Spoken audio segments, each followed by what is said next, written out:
Makanya ibu sabar-sabar. Berapa kali ibu diusir dari majelis karena anaknya menangis. Betul? Mau akad nikah, aku nikahkan engkau dengan anakku dengan mahar seperangkat alat sholat.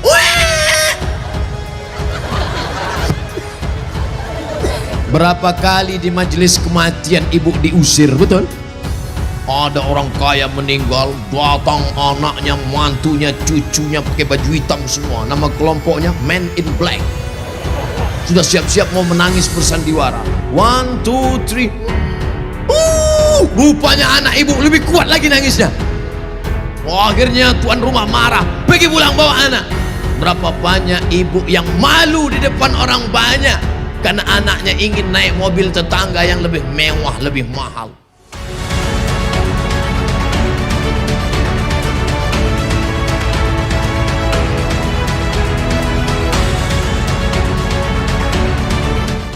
Kalau istrinya baik, anaknya pasti baik. Betul?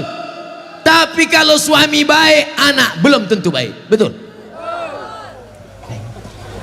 Kita ulang sekali lagi, bisa? Kalau istri baik, anak pasti baik. Tapi kalau suami baik, anak belum tentu baik. Mana contohnya? Nabi Nuh alaihi salam. Nabi Nuh itu baik apa enggak baik? Baik, tapi anaknya anak durhaka, namanya Kan'an, gara-gara istrinya tidak baik. Makanya bapak, kalau istri bapak tidak baik, oh, inilah. Kalau dia tidak baik, belajar kepada ibu-ibu di kota Waringin Barat yang sudah baik, ajak kursus kemarin. Ini orang baik-baik semua nih. Suaminya tidak baik, namanya Azar, tapi anaknya justru jadi orang baik. Siapa anaknya? Ibrahim. Ibrahim itu bapaknya tidak baik, tapi emaknya perempuan yang baik. Akhirnya apa yang terjadi? Anaknya menjadi anak yang anak yang baik. Makanya ibu, kalau ada suami ibu yang agak-agak seperti Fir'aun, sabar-sabar. Pulang dari sini, bang, insya Allah aku tetap sabar bersamamu, bang, sampai kau ditenggelamkan di Laut Merah, bang. Karena kata Ustadz Somad tadi, insya Allah anakku akan menjadi baik. Suami ibu boleh jadi tak baik, boleh jadi dia perampok, boleh jadi pecandu narkoba, boleh jadi dia sakau, tapi ibu masih ada satu harapan. Anak yang ibu kandung, anak yang ibu didik, anak yang ibu berikan akhlakul karimah, dia yang akan menjadi pelindung penaung. Di tengah malam dia akan berdoa, Rabbighfirli wali walidayya warhamhuma kama rabbayani shaghira. Maka ibu jangan berputus asa. Kadang banyak ibu-ibu ini putus asa, pulang ke rumah suami selingkuh, mabuk, langsung pergi ke kamar mandi, minum teh botol. Minum super pel. Enggak mati. Seminggu setiap ngomong bubuih.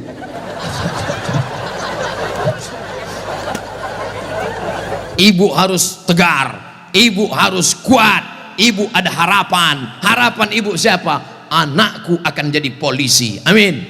Anakku akan jadi tentara, amin. Ibu sekolahkan saja anak ibu sesuai bakatnya. Perhatikan anak ini bakat. Anak saya suka main layang-layang, berarti jadi pilot helikopter.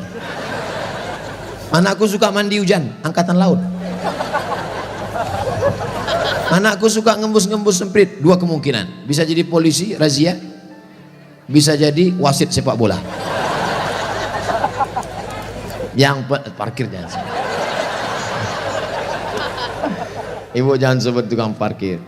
Karena pada dasarnya kita semua ini adalah tukang Kita ini semua tukang parkir. Tirulah iman tukang parkir. Mobil mewah harga 2 miliar. Mundur betul parkir. Setelah begitu diambil mobil ini, adakah tukang parkir yang marah? Enggak ada. Ada nggak tukang parkir ngamuk-ngamuk? Kenapa mobil ini diambil? Saya sudah menjaganya 2 jam. Enggak ada. Kalaupun ada berarti gila. Kita itu juga di dunia ini sama seperti iman tukang parkir. Mobil itu titipan, rumah itu titipan, anak itu titipan, kebun itu titipan. Kita hanya menjaganya di dunia, dan setelah itu kita akan mati. Ada yang punya kita? Tidak. Makanya bapak, berapa banyak bapak ketika istrinya meninggal, ya nggak ada nangis. Pas ditanya, bapak nggak nangis? Titipan Pak Ustaz. Ustadz ini ceramah nggak enak, pas giliran mati istri aja. Oke, sekarang kita balik. Berapa banyak ibu-ibu yang imannya sudah mantap, dia menganggap ini semua titipan, hilang, tidak apa-apa. Meninggal suaminya, dia tegar. Ibu nggak nangis, titipan Pak Ustaz. Tapi ada satu ibu menangis, Papa, Papa, jangan kau tinggalkan mama sendiri, Pak. Pas ditanya sama tetangga, ibu nangis kenapa? Warisan dikit.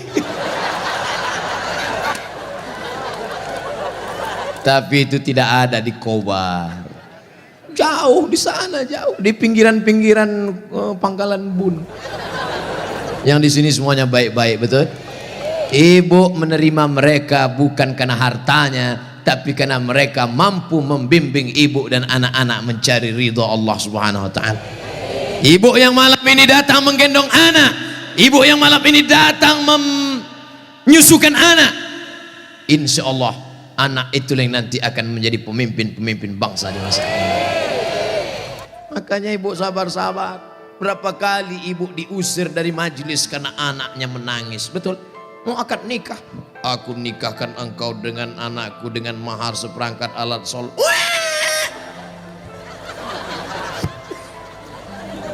Berapa kali di majelis kematian ibu diusir, betul?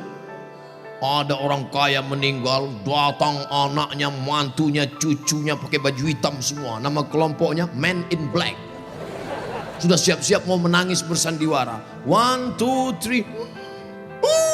Rupanya anak ibu lebih kuat lagi nangisnya. Akhirnya tuan rumah marah, pergi pulang bawa anak. Berapa banyak ibu yang malu di depan orang banyak karena anaknya ingin naik mobil tetangga yang lebih mewah, lebih mahal. Tapi hari ini kesedihan ibu terbayar karena anak ibu adalah anak-anak yang soleh. Siapa yang lebih berbahagia, ibu apa bapak? Kan ibu bisa ngandung karena mereka kan. Sekarang saya tanya, siapa yang paling berbahagia, ibu atau bapak? Mereka tetap bertahan, Pak. Bapak Ibu yang dimuliakan Allah Subhanahu wa taala, siap menjaga persatuan? Jaga persatuan, karena negeri yang kita bangun dengan indah ini akan jadi hancur berkeping kalau tidak ada persatuan dan kesatuan, betul? Maka persatuan ini sama seperti tiang gawang. Kok Ustaz tiba-tiba ingat tiang gawang? Itu tiang gawang, itu tiang gawang. Ibu jaga gawang, jangan sampai kebobolan. Bapak striker, penyerang. Papa silakan kau pergi sejauh mata memandang, tapi di hari petang kau harus membawa uang. Untuk apa? Untuk anak-anak kita, supaya dia tidak makan riba, makan haram. Striker tidak pernah diejek oleh kiper. Kiper tidak pernah marah-marah. Apa kata kiper? Hei striker, kok enak aja di sana, tolong gantian kau jaga sini.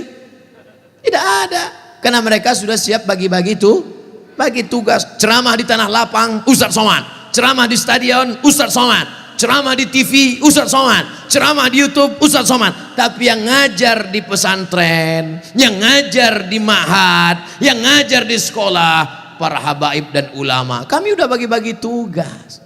Makanya Habib ulama nggak pernah ngaji. Apa itu Somad itu? Ceramahnya di lapangan aja. Apa itu Abdul Somad itu? Ceramahi ibu-ibu aja. Ustaz gatal. Kan kita udah bagi-bagi tadi. Makanya nonton jangan sepotong-sepotong. Ke sana 45 menit, ke sini 45 menit. Belum, sebentar lagi habis. Masya Allah, tabarakallah. Masih lama rupanya.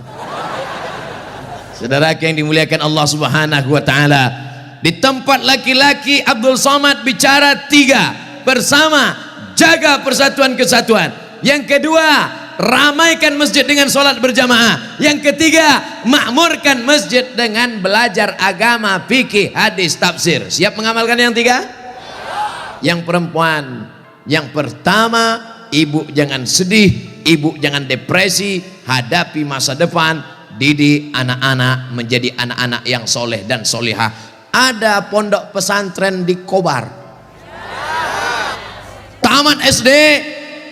Sebelum SD jangan sedih, kasihan. Ingusnya 12. Kalau 11 itu biasa, bengkok. Belum sampai hati. Ustadz Somad dulu pesantren, saya masuk pesantren tamat SMP, kegedean.